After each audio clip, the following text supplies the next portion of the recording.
मातृशक्ति, धर्म प्रेमी सज्जनों, चाणक्य नीति 54वीं कक्षा।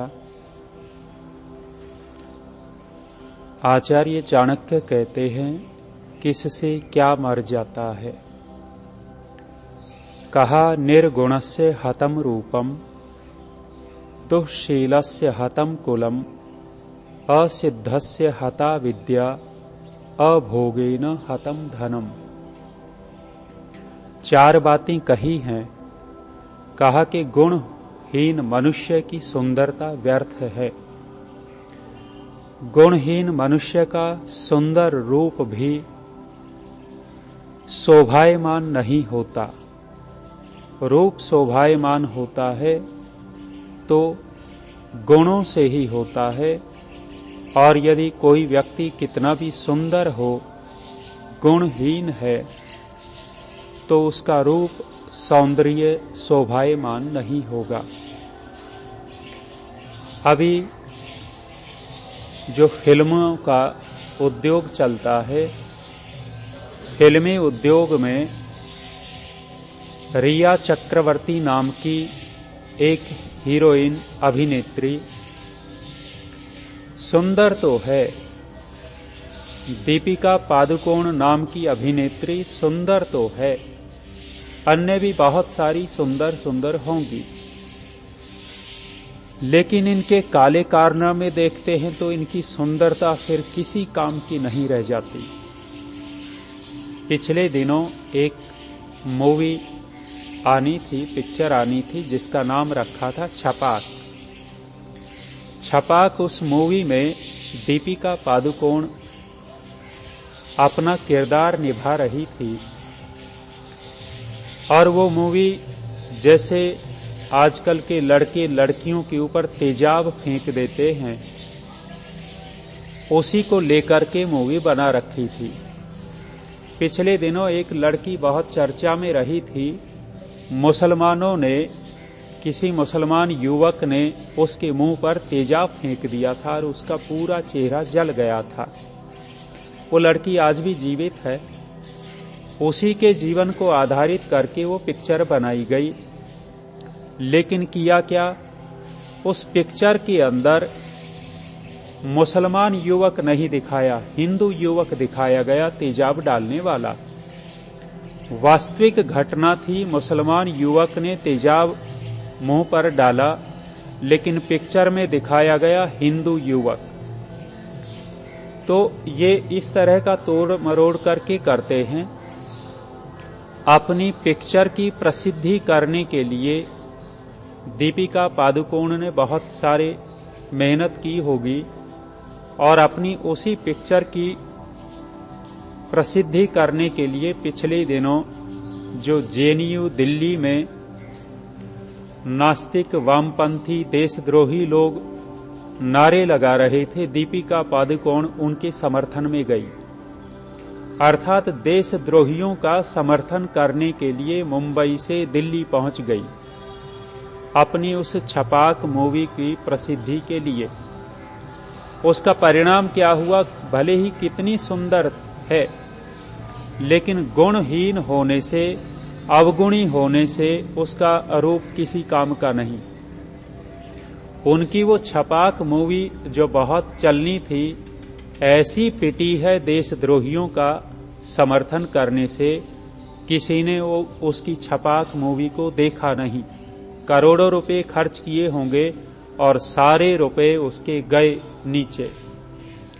तो ये लोग कितने भी सुंदर हों, लेकिन गुणहीन होने से इनकी सौंदर्यता किसी काम की नहीं।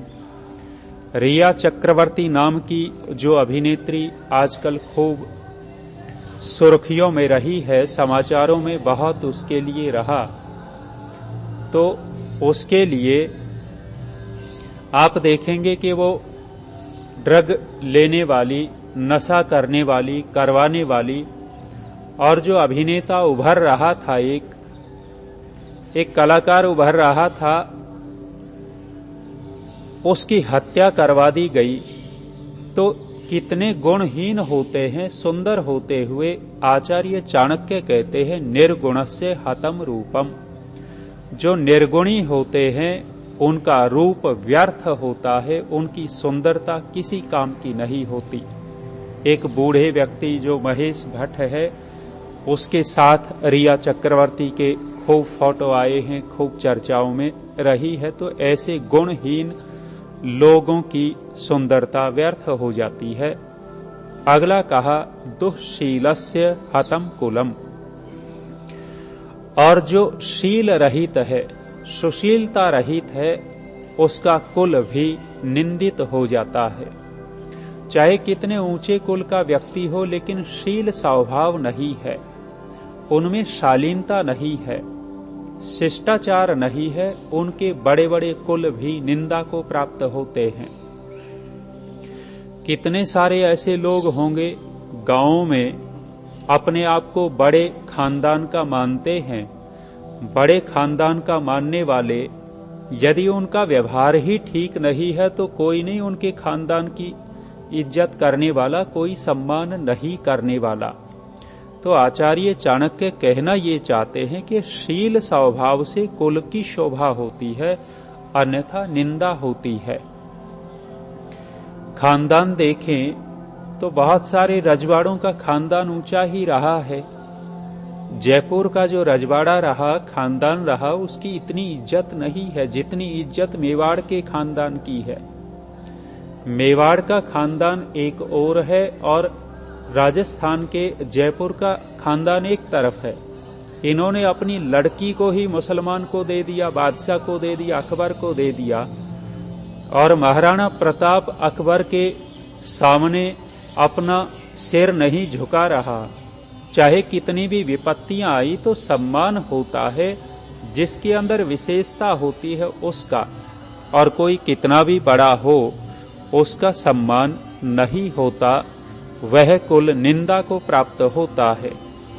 सिंधिया खानदान बहुत बड़ा माना जाता है, लेकिन गद्दारी कर दी महारानी लक्ष्मीबाई को पकड़वाने वाला सिंधिया परिवार ही था।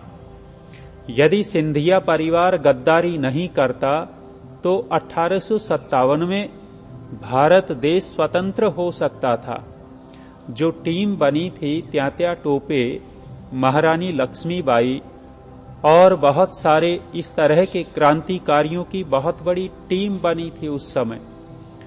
और उस समय जो टीम बनी थी, यदि ये गद्दार न होते, सिंधिया खानदान आज भी बहुत बड़ा माना जाता है और ऐसे गद्दारों के परिवार ही राज कर गए हमारे देश के ऊपर। मुख्यमंत्री, मंत्री क्या क्या बना दिए गए। तो कहते हैं आचार्य चाणक्य, जिनके अंदर सभ्यता नहीं है, शील नहीं है, शिष्टाचार नहीं है, जो अच्छाई का सम्मान करना नहीं जानते, ऐसे बड़े बड़े कुल भी निंदा को प्राप्त होते हैं, निंदित होते हैं। अगला कहा असिद्धस्य हता विद्या। और जिस से सिद्धि प्राप्त नहीं हुई है वो विद्या व्यर्थ हो जाती है। विद्या मिलने के बाद यदि व्यक्ति में निपुणता नहीं आई, व्यक्ति के अंदर योग्यता विशेष नहीं आई, तो उसकी विद्या किस काम की। अब कहते हैं भी शिविर लगाओ, शिविर लगाओ, शिविरों में जाओ। शिविरों में जाने से लाभ क्या हो गया। गुरुकुल जैसे पवित्र संस्था की निंदा करते घूम रहे हैं, तो ऐसे शिविरों में जाने से फायदा क्या हुआ, उस विद्या का लाभ क्या हुआ। तो आचार्य चाणक्य कहते हैं कि ऐसी विद्या भी व्यर्थ हो जाती है और ऐसा व्यक्ति निंदित होता है। और कहते हैं अभोगेन हतम धनम। बिना भोग के, बिना उपयोग के धन भी नष्ट हो जाता है, धन भी व्यर्थ होता है।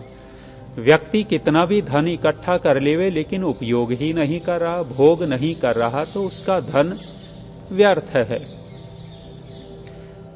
कितने सारे लोग हैं जिन्होंने धन तो इकट्ठा किया, न तो उपभोग किया, न दिया। एक राजा बैठा हुआ था और बैठे बैठे एक विचार आ गया कि भाई मरने पर कौन साथ जाता है, मरते हुए कौन साथ जाता है। और कहने लग गए कि जो इस अनुभव को मुझे बताएगा हम उसको 1000 स्वर्ण मुद्राएं देंगे, 1000 स्वर्ण मुद्राएं देंगे। शर्त ये थी कि दिन भर कब्र में लेटे रहना पड़ेगा। जैसे लेकर के जाते हैं कब्रिस्तान में, अर्थी पर लेटा करके, कफन डाल करके, गड्ढा खोद करके वहां दिन भर दबा दिया जाएगा। और जब दिन भर होने के बाद आकर के अपनी अनुभूति बताएगा कि साथ में जाता कौन है। कौन ऐसी हिम्मत करे, पहले मरने का नाटक करो और फिर जमीन में दबो 24 घंटे के लिए। किसी ने हिम्मत नहीं की। एक कंजूस आदमी था जिसके पास धन बहुत था, जिसने कभी उपयोग नहीं किया था अपने धन का, अपने धन का उपयोग किया नहीं, न दान दिया, वो धन तो नष्ट होना था। लेकिन इसने 1000 स्वर्ण मुद्राओं के लालच में राजा को कह दिया कि महाराज मैं बताऊंगा क्या होता है, मैं कब्र में लेटूंगा 24 घंटे।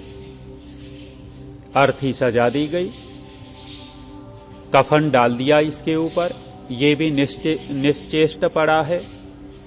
ले गए शमशान में, गड्ढा खोदा, नीचे दबा दिया और थोड़ा सा एक हल्का सा जैसे गेहूं की नलकी होती है, नली होती है, इतना सा उसमें सुराग छोड़ दिया और थोड़ा सा बड़ा छोड़ा होगा कि मरे नहीं, बस इतना सा सुराग है। और वो नीचे लेटा हुआ है। जब उसको लेके जा रहे थे, एक और बीच में घटना घट गई थी। लेके जा रहे थे तो एक साधु ने, फकीर ने कहा कि अब तो मरने वाला है, जाने वाला है, जाते जाते दे दे, कुछ दान कर दे, जीवन भर दान नहीं दिया। ये फकीर को कुछ देवे नहीं, भगा देवे, दूर करे। लेकिन फकीर भी इतना दृढ़ हो चुका था, इसका पीछा नहीं छोड़ा। शमशान तक फकीर पहुंच गया कि दे दे, कुछ दे दे, तेरा भला हो जाएगा। इसने कफन से हाथ निकाल करके शमशान में बहुत सारे बादाम के छिलके पड़े हुए थे, वो छिलके की मुट्ठी भर करके ही उस फकीर को दे दिया। छिलके की मुट्ठी भर के दे दिया, छिलके से क्या होना था। लेकिन फिर भी उसको दबाया तो कहते हैं कि कई घंटे बीत गए। कई घंटे बीते तो जो छेद इसके सांस लेने के लिए थोड़ा सा बिल सुराख छोड़ रखा था, उसमें से सांप घुसना चाह रहा था। सांप घुस रहा था और इसको दिखाई देगा कि सांप तेरे पास आएगा, ऊपर से घुस रहा है। जब सांप बार बार घुसने की चेष्टा कर रहा था तो इसने देखा कि घुस नहीं पा रहा। और घुस क्यों नहीं पा रहा? क्योंकि बादाम के छिलके अड़ जाते हैं। उस बिल में, रास्ते में बादाम के छिलके अड़ते हैं, इसलिए सांप नहीं घुस पा रहा। इस पड़े पड़े आदमी ने सोचा कि तेरी रक्षा की है तो इस बादाम के छिलकों ने कर दी, नहीं तो तू जाने वाला था, छोड़ता नहीं ये सांप। निकाला गया तो निकलने के बाद वो राजा के पास तो गया नहीं, सीधा अपने घर में गया, अपनी धन संपत्ति इकट्ठा की और गरीबों में बांटना शुरू कर दिया। खूब धन बांटा। लोगों ने कहा पागल हो गया, इतना कंजूस आदमी और अचानक इतना बांटने लग गया, बुद्धि खराब हो गई इसकी। लेकिन किसी की नहीं सुनी और बांटने के बाद राजा से मिला। राजा ने पूछा कि बता भाई क्या महसूस हुआ, साथ में कौन जाता है? इसने कहा कि महाराज साथ में कौन जाता है ये तो नहीं मुझे पता, लेकिन दिया हुआ दान रक्षा जरूर करता है।